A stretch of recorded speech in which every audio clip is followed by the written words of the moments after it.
Hi everyone, this is Professor Sanchez, and I'm going to be walking you through class today through this video and going through the PowerPoint with you. Sorry I can't be there with you in person, but we have to do what we can do to keep everybody safe and keep you guys going.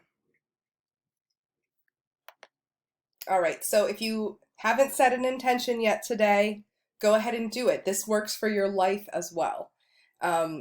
You can set a positive intention before you sit down to read your novel, before you do your work, before you come to class, before you go to work, whatever. Set an intention today.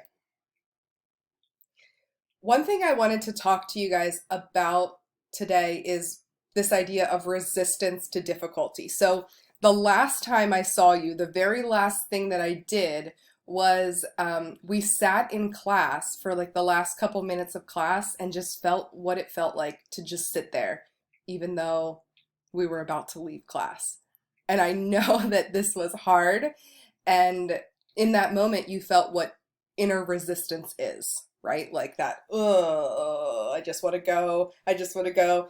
Your mind already out the door instead of like in the moment.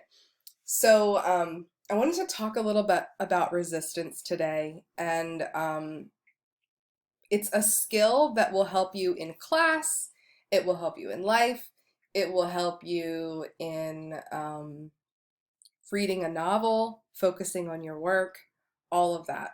So not to be resistant, but to be non-resistant to difficult things. I want to start with this quotation by Eckhart Tolle. It says, resistance is an inner contraction, something getting tense, right? A hardening of the shell of the ego. You are closed when you resist things. Whatever action you take in a state of inner resistance, which we could also call negativity, will create more outer resistance, and the universe will not be on your side. Life will not be helpful. If the shutters are closed, the sunlight cannot come in.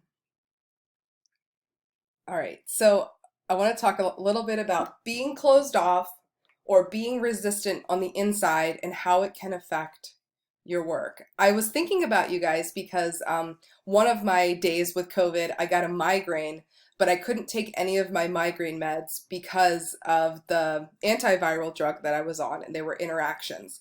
So basically, I had to just sit with the pain for 24 hours. And I thought of you all in that exercise at the end of class where we just sat there because that's what I had to work on in that moment. Like, how can I not create more suffering for myself by being negative and resisting this? Of course, it doesn't feel good and I don't love it, but how can I avoid creating more suffering for myself?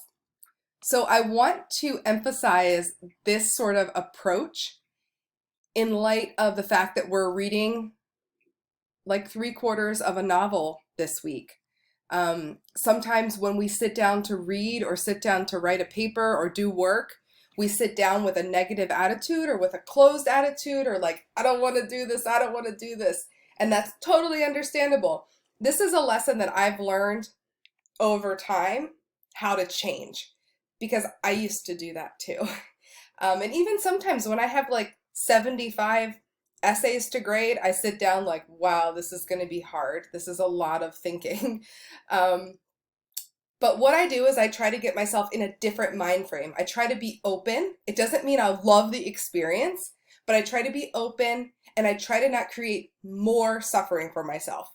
So when you guys sit down to read the novel, try to be open to it. Try to be open that I've assigned you this novel for a reason. I think that each of you can connect to it in some way. I think that you can get something out of it and have a good experience with it.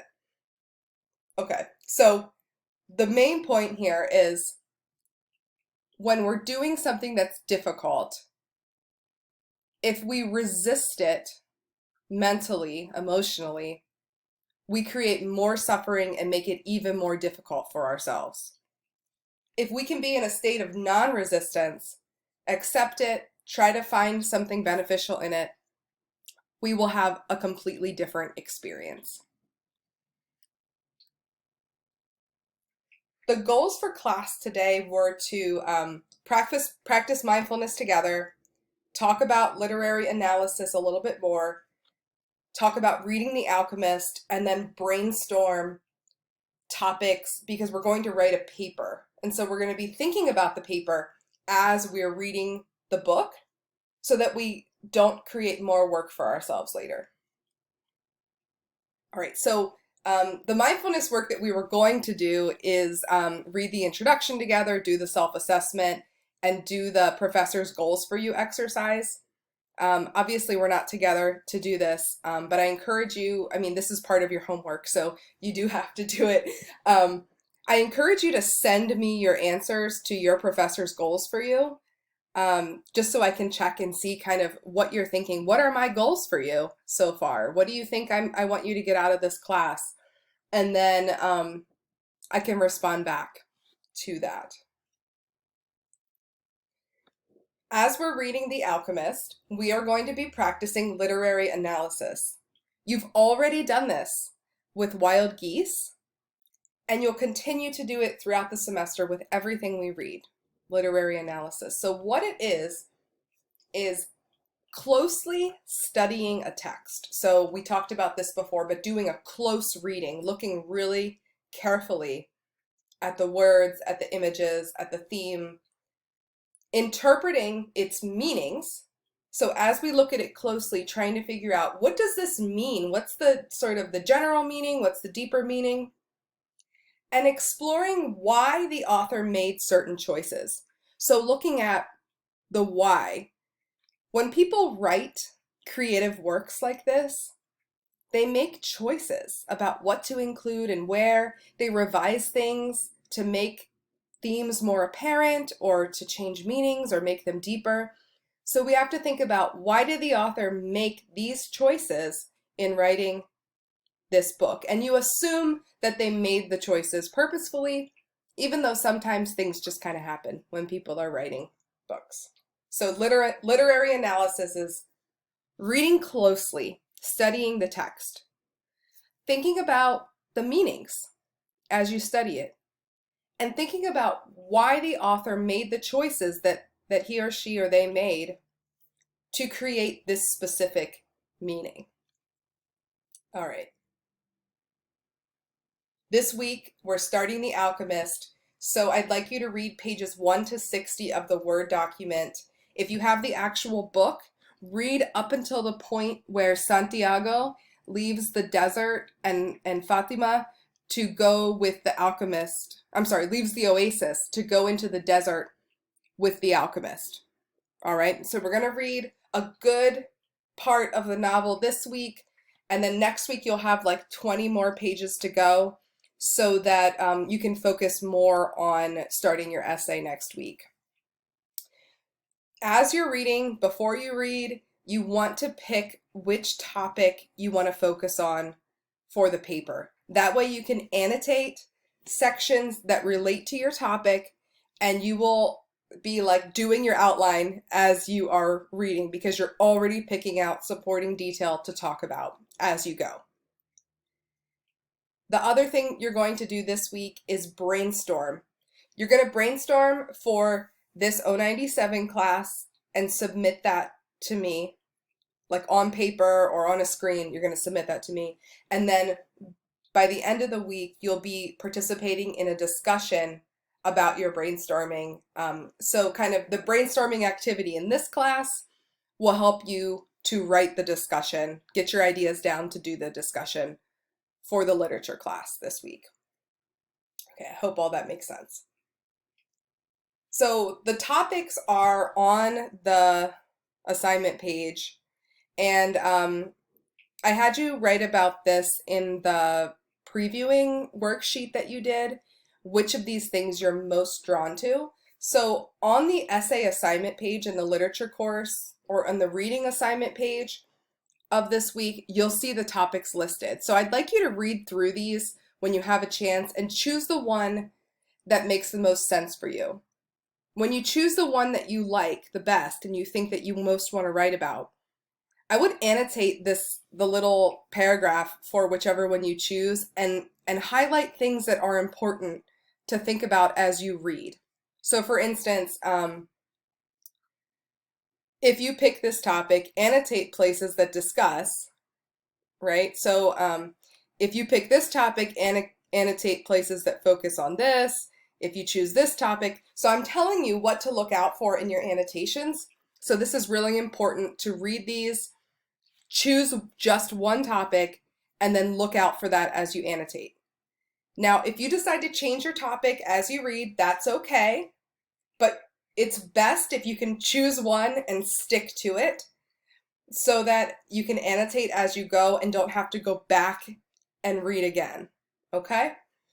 So the 3 topics are basically being present in the moment, listening to yourself in your heart, or spirituality. So you can pick the one, I would honestly just pick the one that you feel like stands out to you, that you feel most connected to, that you have experiences with and ideas about.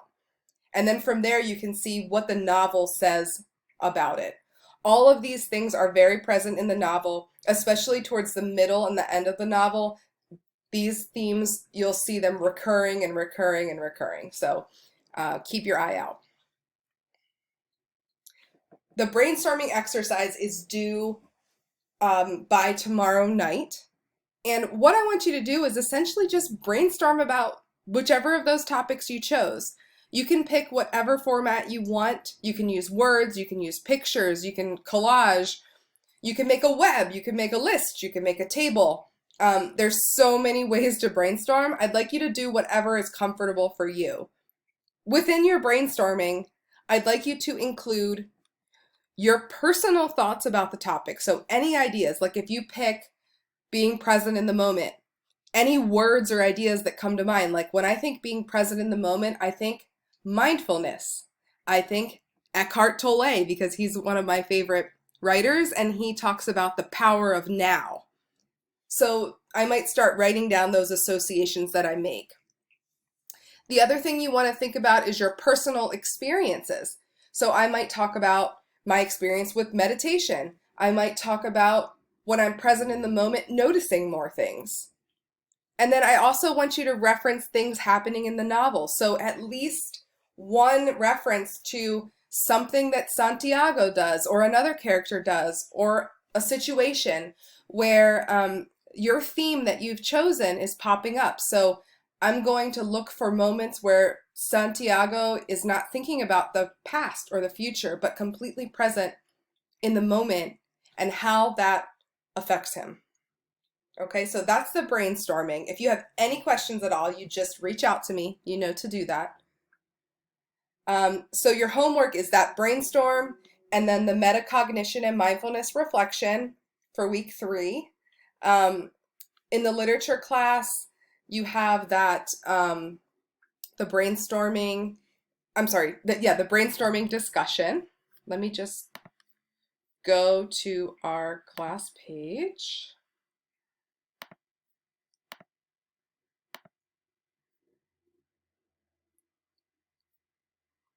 Of course, the internet's taking a long time. So in the literature class, this week, you have the brainstorming, as I discussed here. That's due along with your peer responses by Sunday night. This will be really helpful as you start to write your paper because you'll see what other people are talking about and what they took from the reading and what examples they're going to use in their paper potentially. So you guys can share ideas. It's an individual brainstorming. It's also a group brainstorming. You also have a fiction quiz on fiction terminology that's also due by Sunday night. And just to remind you here, this page, this is where the topics are listed that you can take a look at that. You might even just put it in like a Word document and highlight and make notes so that you completely understand what you're trying to do. And then we're going to talk more about those papers on Thursday and think about it more over the weekend. All right, that's all for today. Thank you for listening. And as always, if you have questions, please just send me an email. I am here to help you. Please don't lose your motivation and lose your steam. We're going to keep going forward, keep the momentum going.